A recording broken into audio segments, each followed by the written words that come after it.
Buenas tardes. Ya para concluir el módulo de endocrino, vamos a hablar de la fisiopatología de las hormonas del aparato reproductor tanto femenino como el masculino.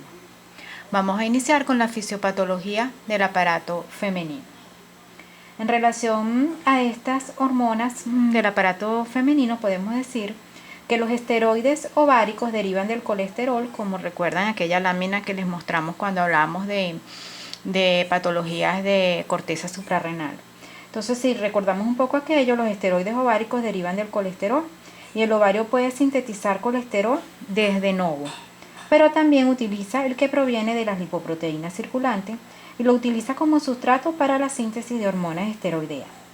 Les pongo un ejemplo: el cuerpo lúteo para progesterona. Las células de la granulosa aromatasa convierten el colesterol en andrógenos.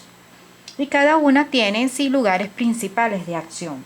Los lugares principales de la luteinizante requieren en su primera etapa de la biosíntesis de muchas hormonas.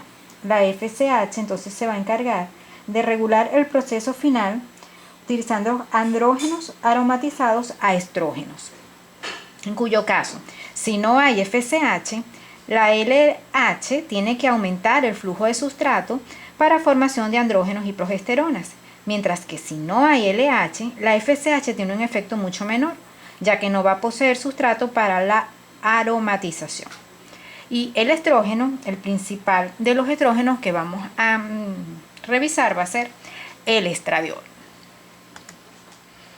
En cuanto a los péptidos ováricos, ¿verdad?, que son como otras hormonas que vamos a mencionar aquí. La inhibina es secretada de dos formas, A y B, por el folículo, e inhibe la liberación de FSH por el eje hipotálamo-hipoficiario. Entonces volvemos a recordar el eje hipotálamo-hipoficiario. La activina se secreta también en el folículo y podría aumentar la secreción de FSH y ejercer efectos locales sobre la esteroidogénesis ovárica. La folistatina es una proteína que se une a la activina y atenúa las acciones de esta y otros miembros de la familia del factor de crecimiento transformador beta. Algunas hormonas ováricas desempeñan un papel que no está muy claro en la fisiología humana. La relaxina es una hormona polipeptídica producida por el cuerpo lúteo humano o por la decidua, que reblandece el cervix y relaja la síntesis púbica como mecanismo de preparación al parto. Se ha descrito así en animales. Se han detectado asimismo oxitocina, vasopresina y otras hormonas hipotalámicas e hipoficiarias en las células de la granulosa o en las células luteínicas, pero la función de ellas no está clara. Las gonadotropinas son péptidos purificados en el líquido folicular evidenciado en algunos estudios en animales y estimula la liberación tanto de FSH como de LH. Las células de la granulosa, ellas se van a encargar de secretar un factor inhibidor de la maduración del ovocito que impide la ovulación prematura. Entonces, podemos resumir que entre estos péptidos ováricos tenemos el factor transformador de crecimiento beta, como se los acabo de mencionar, y donde vamos a ver a la inhibina con sus dos clases, la inhibina A, que inhibe la secreción de FSH, y la inhibina B, que es un indicador de reserva ovárica. Pero también vamos a tener a la activina, que estimula síntesis y secreción de FSH, y la foliestatina.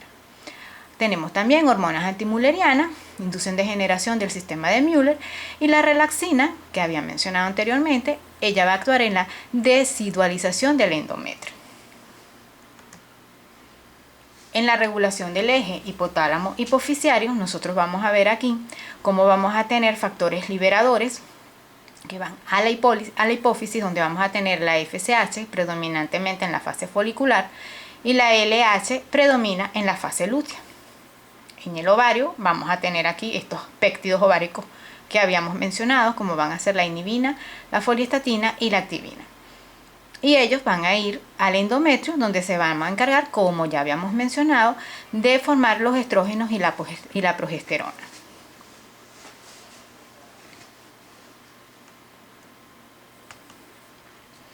Aquí vamos a hablar, o un resumen de lo que es el ciclo menstrual. El ciclo menstrual lo podemos dividir en una fase folicular o proliferativa y en una fase lútea o secretora. La secreción de FSH y de LH se halla recalcadas fundamentalmente a un control de retroalimentación negativa a partir de los esteroides ováricos. Entre estos y sobre todo, como hicimos mención, el estradiol. Probablemente la inhibina suprime de manera selectiva a la FSH. También ya mencionamos eso. Entonces la secreción de FSH desciende progresivamente a medida que aumentan los niveles de estrógeno, lo que refleja una retroalimentación negativa típica. En cambio, la secreción de LH se suprime de forma máxima con concentraciones bajas mantenidas de estrógenos y aumenta como respuesta a la elevación del estradiol. Es decir, se trata de un control por retroalimentación positiva. La retroalimentación de los estrógenos actúa tanto en el hipotálamo como en la hipófisis. La duración del ciclo menstrual se define como el intervalo comprendido entre el comienzo de un episodio de sangrado menstrual y el comienzo del siguiente. El ciclo menstrual de las mujeres en edad fértil es de 28 más o menos 3 días y la duración media del flujo menstrual es de 4 más o menos 2 días. En el momento de la menarquia y antes de la menopausia es frecuente que el ciclo menstrual habitualmente anovulador se prolongue. Al final del ciclo menstrual los niveles plasmáticos de estrógeno y progesterona descienden, aumentando simultáneamente los de FSH circulante, bajo cuyo efecto se inicia el reclutamiento folicular y el desarrollo del folículo dominante del ciclo siguiente. Después del inicio de la menstruación, el desarrollo folicular continúa, pero las concentraciones de FSH descienden alrededor de 8 a 10 días antes de la máxima elevación de LH. A la mitad del ciclo comienzan a elevarse los niveles plasmáticos de estradiol como consecuencia de su secreción por las células de la granulosa del folículo dominante en crecimiento. Las concentraciones de LH también ascienden en la segunda mitad de la fase folicular. El aumento mantenido del nivel plasmático de LH tiene lugar a continuación y fomenta la maduración definitiva del folículo. Se asocia a la rotura del mismo y a la ovulación de 16 a 23 horas después de alcanzar la concentración máxima. Seguidamente, el aumento de la LH se produce un aumento menor de la concentración plasmática de FSH, cuyo significado aún no está claro. Al comenzar o al inicio de la fase lútea, las gonadotropinas plasmáticas disminuyen y la progesterona del plasma aumenta. Entonces, el ascenso secundario de los estrógenos provoca una mayor supresión de gonadotropina. Esto es en relación a recordar un poco de qué se trataba el ciclo menstrual.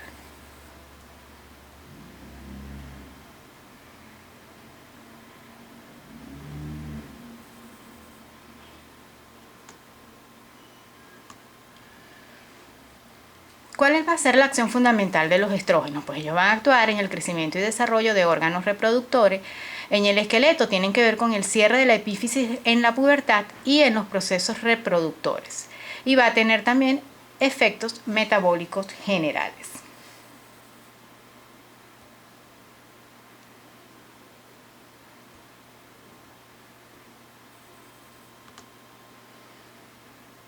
Como habíamos comentado, entonces tenemos FSH, una fase folicular donde vamos a tener aumento de estrógenos y de LH, y en la LH una fase lútea, cuerpo amarillo, donde lo que vamos a tener es un aumento de la progesterona.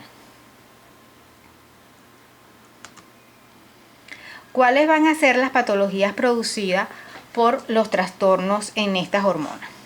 Entonces, las alteraciones de las diferentes hormonas femeninas tienen su expresión más significativa en la aparición de trastornos que vamos a ver en el ciclo menstrual, ya sea en relación a su duración o a la cantidad de flujo expulsado con la menstruación.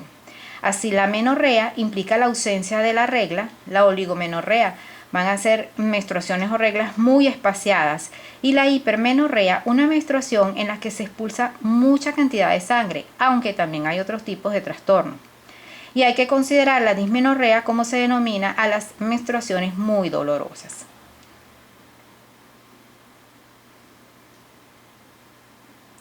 En muchas ocasiones, estos problemas menstruales no son más que la cara visible de otras patologías que pueden originar o estar causadas por un desequilibrio hormonal, y en concreto, grupo de hormonas denominadas femeninas en las que se encuentran los estrógenos, progesterona, prolactina, luteinizante y folículo estimulante. La lista de las enfermedades es larga, pero podemos mencionar aquellas, sobre todo aquellas con problemas de infertilidad. Entonces, podemos tener defectos en el desarrollo de los órganos sexuales, además de diferentes enfermedades en el aparato reproductor, cáncer ginecológico, las alteraciones de la glándula tiroides, tumores de la hipófisis, trastornos hipotalámicos, algunos síndromes, problemas durante el embarazo, enfermedades metabólicas, depresión. Entre las patologías ginecológicas más significativas que podemos mencionar tenemos la insuficiencia e hiperfunción ovárica, el síndrome del ovario poliquístico, la torsión de ovario, el síndrome de Turner, hiperprolactinemia, pubertad y menopausia precoz, alteraciones en el moco cervical. Entonces, las enfermedades metabólicas constituyen otro grupo de patologías en las que vemos alteraciones de las hormonas femeninas y que pueden desempeñar un papel causal o ser una consecuencia de las mismas. Que recordamos el hipotiroidismo, un problema muy frecuente, aunque también podemos hablar de trastornos de las glándulas suprarrenales como son la enfermedad de Addison, los tumores y otras alteraciones del hipotálamo o los prolactinomas en la hipófisis.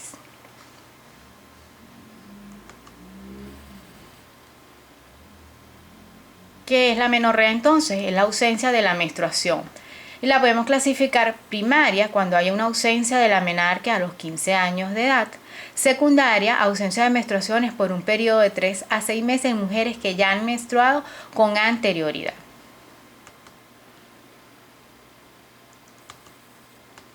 Aquí tenemos algunas categorías, procesos fisiológicos, ¿verdad? En que tenemos aquí causas frecuentes en los procesos fisiológicos, el embarazo y la menopausia. Ahora, los trastornos del útero y de la vía de salida, aquí tenemos que mencionar trastornos del desarrollo sexual, que puede ser el mecanismo fisiopatológico exposición excesiva de andrógeno. Otras causas tenemos anormalidades congénitas o el síndrome de Asherman, que es un mecanismo fisiopatológico donde hay destrucción endometrial. Trastornos propios del ovario, donde tenemos digenesia gonádica, donde hay delección del material genético, insuficiencia ovárica primaria o secundaria, la enfermedad que acabamos también de mencionar, que es la enfermedad de los ovarios poliquísticos, donde vamos a tener una modificación de la interrelación de las hormonas intraováricas y puede estar asociada a oligomenorrea, o a la anovulación crónica, donde hay un fallo en la maduración y ovulación del folículo. Trastornos del hipotálamo o de la hipófisis, las causas más frecuentes, estrés, ejercicios, pérdida de peso, hipotiroidismo, hiperprolactinemia. ¿Y qué es lo que vamos a encontrar aquí? Modificaciones en los pulsos de GNRH. ¿Qué nos toca aquí? Verificar TSH, prolactina, gonadotropina sérica. La oligomenorrea comprende la aparición de 3 a 6 ciclos por año a intervalos mayores de 35 días. Las causas: hipotiroidismo primario, hiperprolactinemia o síndromes de ovarios poliquísticos. La hipermenorrea no es más que el incremento en la cantidad de sangrado menstrual superior al normal. Las causas pueden ser orgánicas, lesiones vulvovaginales, cuerpos extraños en la vagina, tumores de las células germinales, adenocarcinomas o funcionales, hemorragias uterinas disfuncionales. En cuanto al hipogonadismo hipogonadotropo, que pues secundario o terciario, porque aquí vamos a tener la falla, es a nivel del hipotálamo o de la hipófisis, que vamos a encontrar disminución de los pulsos GNRH, FSH, LH, con disminución de los estrógenos y la progesterona. En el hipogonadismo hipogonadotrópico femenino, las causas pueden ser hipotalámicas y pueden ser causas orgánicas, como es el síndrome de Kallmann, deficiencia congénita de GNRH. Aquí no hay desarrollo de caracteres sexuales secundarios. O daño al núcleo arcuato de sus vías aferentes por infección, traumatismo o tumor. Las hipofisiarias pueden ser congénitas, déficit aislado de gonadotrofina o panhipopituitarismo. Las adquiridas, adenomas no funcionantes, procesos inflamatorios e infecciosos. el hipogonadismo hipergonadotrópico primario, entonces que vamos a tener que la falla es en la gónada, la falla gonadal, y que vamos a tener aumento de GnRH, FSH y LH y disminución de estrógeno y progesterona. Las causas pueden ser congénitas o adquiridas. En las congénitas, alteraciones congénitas en el receptor de FSH y LH y el síndrome de Turner. Las adquiridas, vamos a tener oforitis, fallo ovárico asociado a enfermedades sistémicas, enfermedades tóxico-gonadales o fallo ovárico prematuro idiopático. Las manifestaciones clínicas del hipogonadismo femenino pueden ser en la infancia, menorrea primaria, ausencia de desarrollo mamario, baja estatura, o si son luego de la pubertad, amenorrea secundaria, libido baja, pérdida del vello e infertilidad. Cuando hablamos de las alteraciones de las hormonas femeninas, nosotros, ya sea por las causas adquiridas o congénitas o por las lesiones en el ovario, vamos a tener algunas características. La piel, el cabello y las uñas también sufren las consecuencias de las alteraciones en el equilibrio de las hormonas femeninas. El acné es un referente en la pubertad, como las melasmas o las manchas lo suelen ser durante el embarazo o durante la menopausia. Y aún más si se está siguiendo un tratamiento con anticonceptivos orales. La alopecia y el hirsutismo también pueden ser causas de este tipo de alteraciones hormonales, como también lo son la fragilidad en el lecho unguial. Durante la menopausia se supone el fin de la edad fértil de la mujer, y tras lo que produce es una disminución más que significativa de la secreción de hormonas femeninas, especialmente de estrógenos, la sequedad vaginal, el aumento de peso, la pérdida del deseo sexual, los cambios de humor y lo que llamamos sofocones son algunos de los síntomas más característicos que podemos ver en esta etapa. Pero debemos resaltar la pérdida de la protección natural que tienen los estrógenos. Ofrecían antes frente a las enfermedades o accidentes cardiovasculares, la regulación del metabolismo de los lípidos, la hipercolesterolemia, la hipertensión arterial, diabetes mellitus tipo 2, aparecen como factores de riesgo importantes en las mujeres menopáusicas. También la piel se ve afectada al inhibirse la función de la estimulación de la producción de colágeno, favoreciendo la resequedad y las arrugas.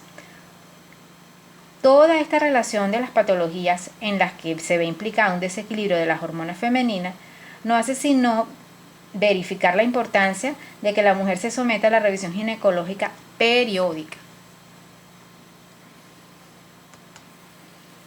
Hipogonadismo. Entonces tenemos el hipogonadismo primario, donde hay una falla gonadal, secundario, donde la falla es hipoficiaria, y terciario, donde la falla es hipotalámica. Mencionamos hace un momento en esta conversación lo que es la menopausia. Es el cese permanente de la menstruación ocasionado por pérdida de la función folicular de los ovarios. Tiene que haber 12 meses o más de amenorrea.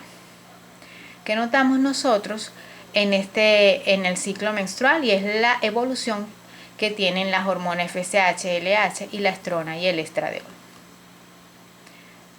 ¿Cuáles son las características clínicas? Hemorragias irregulares, sudoraciones o diaforesis nocturna, insomnio, sequedad vaginal, depresión y los muy conocidos sofocos.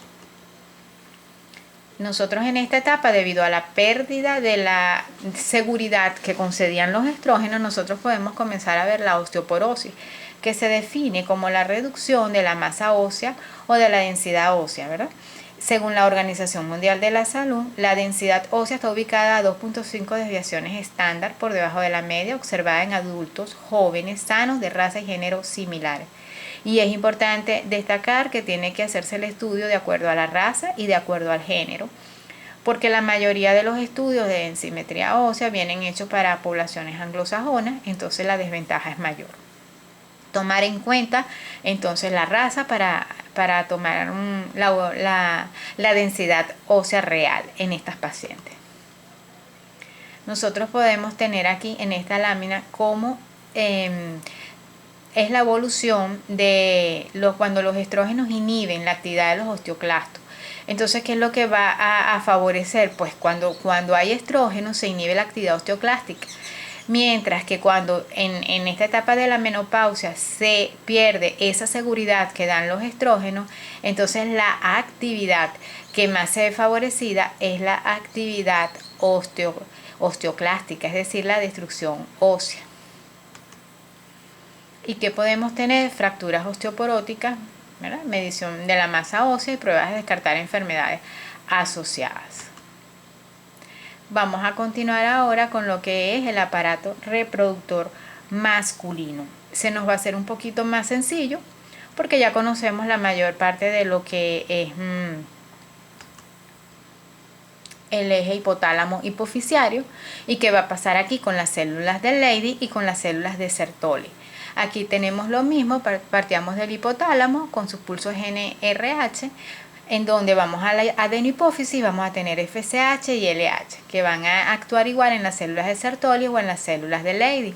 En las células de Sertoli para las células germinales y en las células de Leydig para lo que es la testosterona. Igual hace un ciclo de retroalimentación negativa o feedback. Y aquí también a nivel de FSH recordamos a la inhibina que acabamos de ver en los péptidos ováricos. Fisiológicamente, la FSH, las células de Sertoli van a producir aumento de la espermatogénesis y la LH en las células de Leydig en la esteroidogénesis. En este cuadro vamos a ver la biodisponibilidad. Nosotros tenemos que tomar en cuenta que la testosterona va a tener un brazo de 5-alfa reductasa que forma la dihidrotestosterona, que es la encargada de los genitales externos, crecimiento de la próstata, acné, vello facial, entre otros. La testosterona como tal, conducto de Wolff, formación de hueso, masa muscular. Y tenemos que tomar en cuenta una aromatasa que también convierte a estradiol, es encargada de la realimentación hipotalámica hipoficiaria, como mencionamos en la introducción, pero también tiene que ver con el cierre epificiario, ginecomastia y algunos efectos vasculares y sobre la conducta. Si vamos a hablar de trastornos de hipogonadismo hipogonadotrópico, también tenemos que tomar que aquí el fallo va a ser hipotalámico hipoficiario, disminución de GnRH, FSH y LH y disminución de testosterona. Las causas congénitas, hipogonadismo hipogonadotrópico familiar, el síndrome de Kallmann y las mutaciones del receptor de GnRH. Las adquiridas, hiperprolactinemia, tumor de la silla turca, estrés, desnutrición, obesidad, exceso de ejercicio. En el hipogonadismo hipergonadotrópico primario vamos a tener que la falla es gonadal, por tanto tenemos aumento de la GnRH, FSH, LH, pero como es gonadal vamos a tener disminución de la testosterona. ¿Cuáles van a ser las causas? Pueden ser alteraciones congénitas del receptor de FSH y LH, síndrome de Klinefelter, criptorquidia, orquitis, tóxicos y otros elementos. En las manifestaciones clínicas vamos a tomar si es en vida intrauterina, los genitales pueden lucir ambiguos. Si es prepuberal, las características van a ser un micropene, testículos pequeños, disminución del vello corporal, voz femenina, próstata pequeña, disminución de la libido y de la masa muscular. Si es luego de la pubertad, entonces el tamaño del pene y las proporciones esqueléticas pueden ser normales y los testículos blandos. Ausencia de vello corporal, disminución de la libido y osteoporosis. Muchísimas gracias por su atención. Espero que salgan muy bien en el examen, en la evaluación, y con esto damos concluido el módulo de enfermedades endocrinas.